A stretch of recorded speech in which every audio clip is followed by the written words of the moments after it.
जिला मंडी के सिविल अस्पताल सुंदरनगर में राज्य सरकार के उपक्रम हिमाचल प्रदेश राज्य नागरिक आपूर्ति निगम समिति की दवाई की दुकान पर मिस ब्रांडेड दवा बेचने का आरोप लगा है। जानकारी के अनुसार बीती देर रात ड्रग इंस्पेक्टर ने स्थानीय पुलिस टीम के साथ सिविल अस्पताल स्थित इस दवाई की दुकान पर अचानक से छापा मारकर कथित तौर पर एक मिस ब्रांडेड दवा की स्ट्रिप बरामद की है। दुकान के काउंटर से बरामद की गई दवा की स्ट्रिप दर्द निवारक बताई जा रही है। ड्रग इंस्पेक्टर ने मौके पर ही दवा की स्ट्रिप को कब्जे में ले लिया है और मामले की जांच शुरू कर दी है।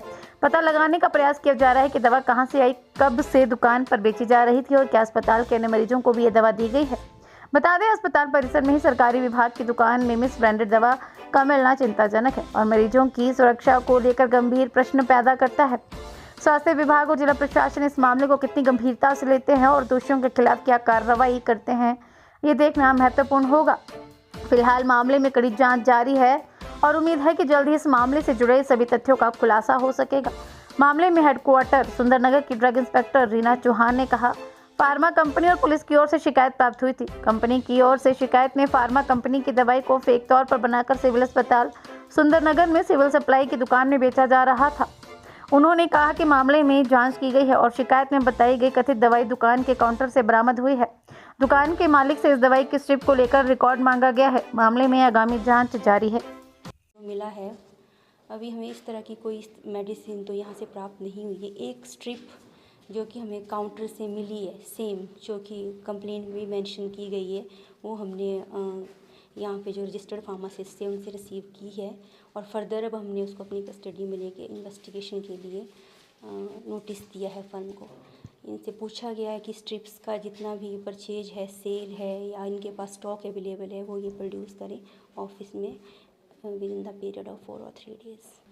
अभी तो हम कोशिश करेंगे कि स्ट्रिप कहाँ से इस दुकान पे आई है, क्योंकि इन शॉप के पास इस स्ट्रिप का कोई भी परचेज एंड सेल रिकॉर्ड नहीं है और इसी के रिगार्ड हमने इनको नोटिस हैंड ओवर किया है कि 3-4 दिनों के अंदर ये हमें बताएं कि इन्होंने ये स्ट्रिप कहाँ से ख़रीदी है।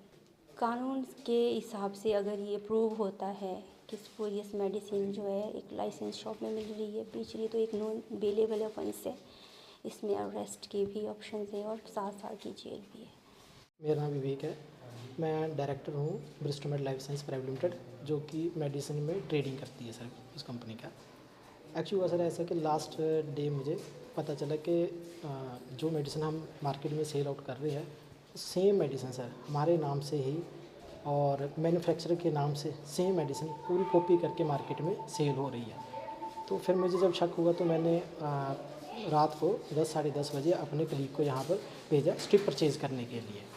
सो पहले मेरे कलीग ने यहाँ स्ट्रिप परचेज़ की 2 स्ट्रिप जो इन्होंने ओरिजिनल दी। फिर मैंने उसको बोला कि 2 स्ट्रिप और परचेज़ कर लो जो फेक दी। तो ये सारा सर मामला हुआ है सिविल सप्लाई सुंदरनगर में सर। फिर मैंने आज अपनी एप्लीकेशन लेकर एसएच ऑफिस गया, डीआई मैडम यहाँ पर नहीं थे। फिर मैंने डीएसपी से बात की फ़ोन पर, जब मैंने थोड़ा इसके लिए कंसर्न दिखाया कि ये मैटर बहुत बड़ा मैटर है। सो फिर डीआई मैडम आए, मैंने उनको सारा मैटर बताया कि मैडम हमारे कंपनी के नाम पर, ब्रांड के नाम पर यहाँ पर फेक मेडिसिन सेल आउट हो रही है। सो उसके बाद फिर डीआई मैडम यहाँ पर आए और हम पुलिस के साथ आए, तो हमें काउंटर पर सिविल सप्लाई सुंदरनगर के काउंटर पर हमें सेम फेक स्ट्रिप हमें एक स्ट्रिप यहाँ पर मिली, जिसके लिए मैंने मैडम के पास शिकायत की थी। So I am so worry about it कि क्या हो रहा है। मतलब ये मेडिसिन कल को सैंपल उठते हैं, पता नहीं इसमें क्या डाला है क्या नहीं डाला है, लेकिन हमारी कंपनी का नाम है, हमारी रेपुटेशन डाउन हो रही है, हमें फाइनेंशियली जो घाटा हुआ वो तो चलो हो ही रहा है, लेकिन लोगों के साथ पता नहीं क्या हो रहा है, पता नहीं क्या खिला रहे हैं, क्या हो रहा है क्या नहीं हो रहा, हमें कोई नहीं। पर मैं चाहता हूँ इसके अगेंस्ट स्ट्रिक्ट एक्शन लिया जाए। सो यही था मेरी ओर से, और इसको लाइटली ना लिया जाए।